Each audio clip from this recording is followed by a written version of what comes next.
ज्योत्सना जी और उनके पति जीवन की सारी जिम्मेदारियां पूरी कर चुके थे। पैसे की कोई कमी नहीं थी, तो घूमना फिरना भी लगा रहता था। अरे बेटी के घर जाकर तो मजा ही आ गया, लेकिन विदेश से अच्छा तो देश ही लगता है। अब मन को चैन मिला।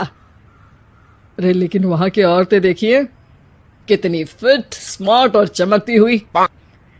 आदत से तो बाज नहीं आओगे आप। अरे मजाक कर रहा हूँ यार। अच्छा मैं जरा बाजार होकर आता हूँ। पति बाजार जाता है, जहां उसे एक अजीब सी दुकान दिखाई देती है। अरे ये क्या बात हुई?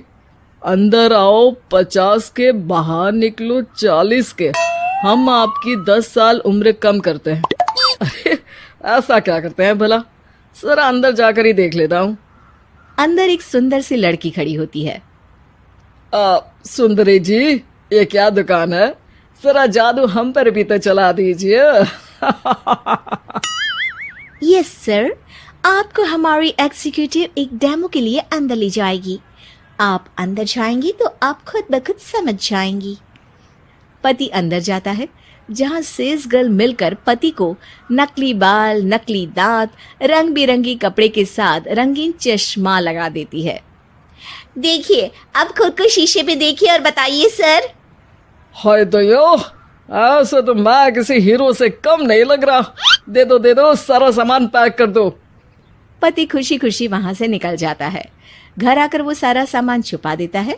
फिर अगली शाम, सुनो मैं वॉक पर जा रहा हूँ। इस वक्त? अरे नाती पोतों को वीडियो कॉल करके बात तो कर लो। अब हाँ, आकर करता हूँ ना, पक्का पक्का। पति बाहर जाकर सारा मेकअप करता है और मार्केट में घूमता है, जहां उसे एक स्मार्ट सी महिला दिखती है। क्या आपको मुझसे कोई काम है? नहीं नहीं, आप तो बहुत हैंडसम है। थैंक्स। वैसे आप भी कम नहीं है। वैसे क्या उम्र होगी आपकी? लगता कितने का हूँ? 40 के तो पूरे लगते हैं। अब क्या था, 50 साल के पति को कोई 40 का बोल दी तो। वैसे तो कम का हूँ, लेकिन टेंशन के कारण थोड़ा उम्र में बड़ा देखने लगा हूँ। ओह सच्ची? आप 40 के पूरे नहीं हो? अरे छोड़िए ना, चलिए मैं आपको कॉफी पिलाता हूँ। यहाँ की कॉफी काफी शानदार होती है। दोनों में दोस्ती हो जाती है और फिर चल पड़ता है सिलसिला रोज रोज के घूमने फिरने और मजे करने का। अब सारा दिन पतिदेव फोन पर। अरे नाश्ता तो कर लीजिए, क्या सारा दिन फोन पर लगे रहते हैं? अरे यार जरूरी काम कर रहा हूं मैं। रिटायर हो, पेंशन मिलती है, कोई काम नहीं है, फिर कौन सा जरूरी काम आन पड़ा आजकल? अरे एक प्रोजेक्ट के सोशल नेटवर्किंग का काम है, उसी पर काम कर रहा हूँ। ठीक है, चलो अब नाश्ता कर लो, देर हो रही है। पति अपना नकली सारा सामान बिस्तर के पास छुपा कर सोता, सुबह चुपके से पहनकर बाहर जाता और घर आने पर उतार देता। एक दिन पड़ोसन कहती है, अरे ज्योत्सना बहन, तुम लोगों के घर कोई हैंडसम सा आदमी रहने आया है क्या? अरे कहाँ यार, मैं और ये दो ही तो लोग हैं घर में।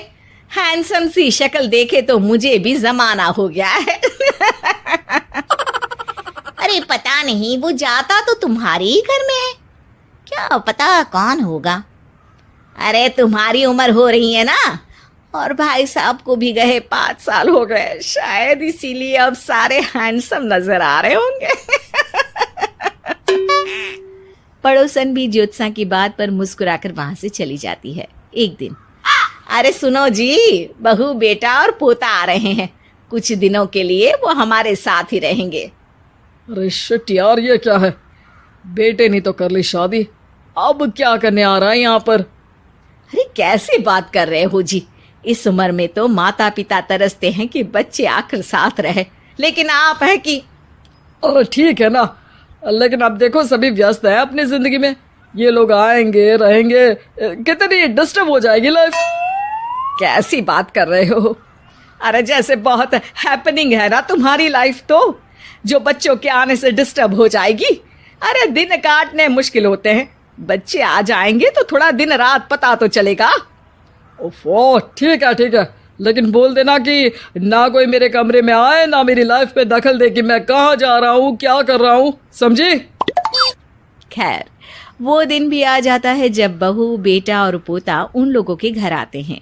एक दिन, माँ जी, आज मेड नहीं आई है तो मैं आप लोगों के कमरे में झाड़ू लगा देती हूँ। अरे नहीं बहू, वो तेरे पापा को ना पसंद नहीं है कि कोई उनके कमरे में जाए। तू छोड़ ना, मैं खुद ही लगा दूंगी।